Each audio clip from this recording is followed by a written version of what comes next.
और प्रमाण का जिस यही है कि 11 एवं 12 के शिक्षकों का दस्तावेज सत्यापन, जिसको डीवी कहते हैं, के दौरान कुल 1698 अभ्यर्थी अयोग्य पाए गए हैं, जिसकी सूचना सोशल मीडिया पर उपलब्ध है।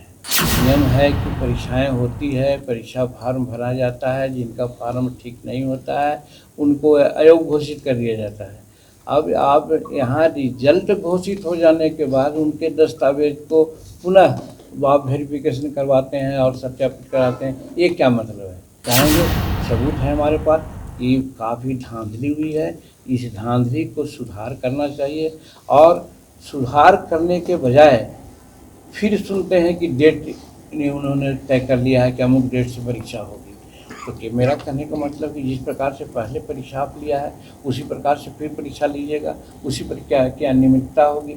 रिजल्ट में गड़बड़ी कहा जा रहा है। देखिए, इस संबंध में हमने अपनी बातें कही और उस प्रकार के लोग हमारे पास मिले हैं।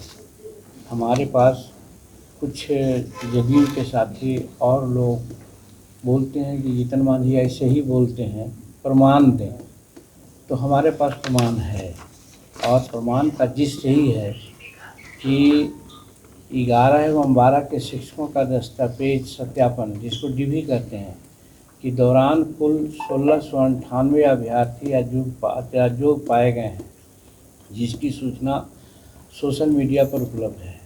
परीक्षा फल के पहले जब दस्तावेज डीएवी का सत्यापन जो हुआ तो अयोग्य पाए गए थे, उनमें घोषित योगदान करवाया जा रहा है, यानी कि जो अयोग्य पाए गए थे उनको भी घोषित किया गया, जो ये प्रमाण है। और डीएवी कहते हैं सत्यापन, डॉक्यूमेंट वेरिफिकेशन। तो हमारा कहना है कि हर परीक्षाएं में कम से कम 5% से 10% लोग अनुपस्थित रहते हैं। यहाँ क्या है, इस परीक्षा में जब लाखों लोग दिए हैं तो मात्र 125 या 126 अब्सेंटी बताए गए हैं, जो एकदम असंभव है। अगर एक केंद्र पर एक भी अब्सेंट होंगे तो बिहार में कितने केंद्र थे? तो हजारों केंद्र पर तो कम से कम उतना तो अब्सेंटी माना जाता, लेकिन उतना अब्सेंट नहीं माना गया है। एक चीज़ है, इसके आधार पर भी हम कहते हैं। और दूसरा है कि परीक्षा के अनिवार्य विषय में अनुपस्थित एवं असफल अभ्यर्थियों की संख्या लगभग 150 दिखाई गई है, जो अभी हम कहे हैं, जबकि वास्तविक रूप में इससे कहीं अधिक अभ्यर्थी परीक्षा में अनुपस्थित थे, जिसकी चर्चा हम पहले कर दिया। ये भी प्रमाण है, आपके यहाँ दस्तावेज है, आप देखिए कितने लोग हुए हैं, कितने अनुपस्थित हैं और कितना को अनुपस्थित आप बताए हैं। फिर ये कहा गया है कि जो परिणाम आ गया है परीक्षार्थियों का, उनको ORM में कई महत्वपूर्ण कॉलम नहीं भरे हैं, लेकिन उनको भी योग्य पाया गया है। और परीक्षा फल के बाद अभ्यर्थियों के परीक्षा के बारे में भरे गए फॉर्म एवं दस्तावेज का जो संशोधन का अवसर दिया गया है, ये क्या है? नियम है कि परीक्षाएं होती है, परीक्षा फार्म भरा जाता है, जिनका फार्म ठीक नहीं होता है उनको अयोग्य घोषित कर दिया जाता है। अब आप यहाँ रिजल्ट घोषित हो जाने के बाद उनके दस्तावेज को पुनः आप वेरिफिकेशन करवाते हैं और सत्यापित कराते हैं, ये क्या मतलब है? इसमें कहीं ना कहीं अनियमितता की बू आती है। और उसी रूप में हमारे लोगों ने जो दिया है कि डेट ऑफ बर्थ के बारे में बोला है, उसमें एक जगह बात आई है, एक बात और आई है कि STET 2019 के एडवर्टीजमेंट संख्या स्वयं शो की कंडिका संख्या 7 का एवं 9 में अभ्यर्थी को भारत के नागरिक के साथ साथ बिहार राज्य का नागरिक होना जरूरी बताया गया है। इसका उल्लंघन करते हुए सीरियल नंबर से कहा जाए दूसरे राज्य के अभ्यर्थियों को सिलेक्ट किया गया है। तो ये अनियमितता नहीं है तो क्या है?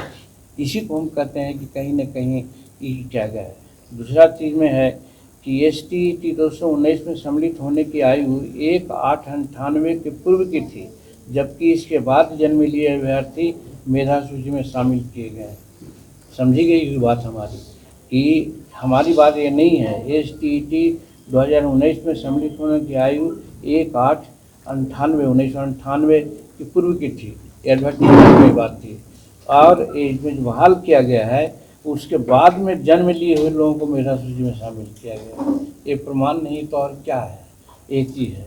और इसी तरह से हमारे पास पूरा डॉक्यूमेंट है जो बिहार पब्लिक सर्विस कमीशन के लोगों को देंगे और उसमें बताएंगे, सबूत है हमारे पास कि काफ़ी धांधली हुई है। इस धांधली को सुधार करना चाहिए और सुधार करने के बजाय फिर सुनते हैं कि डेट उन्होंने तय कर लिया है कि अमुक डेट से परीक्षा होगी। तो कि मेरा कहने का मतलब कि जिस प्रकार से पहले परीक्षा आप लिया है उसी प्रकार से फिर परीक्षा लीजिएगा, उसी पर क्या अनियमितता होगी।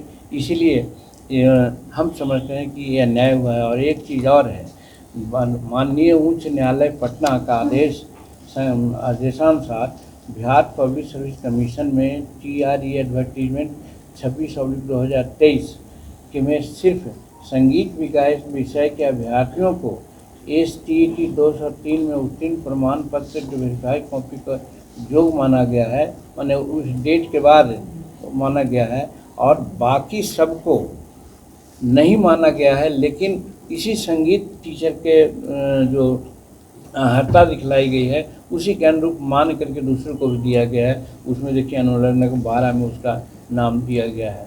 और फिर ये भी मान लिया गया कि सत्यापित किया गया है जिसमें NCA या EWA या डोमेस्टिक सर्टिफिकेट 12/7/23 के बाद का है। ऐसे लोगों को बाहर का रास्ता दिखाना विभाग के ढुलमुल नीति या योग्य अभ्यर्थियों को नुकसान पहुंचाने गया है। हमारा कहने का मतलब है ये काफ़ी है और इसी में हम लोग इसको जोड़े हैं और जोड़ करके दे रहे हैं और पूरा एक सबूत है। और इसकी जांच हो और ये जांच होने के बाद यानी इसका फलाफल आने के बाद ही कोई नई परीक्षा ली जाए, ये उचित होगा। और नहीं तो पहले परीक्षा ले जाने का मतलब है कि आप लिपापोती पहले भी किए हैं फिर भी लिपापोती किए हैं, ये हमको इस समय में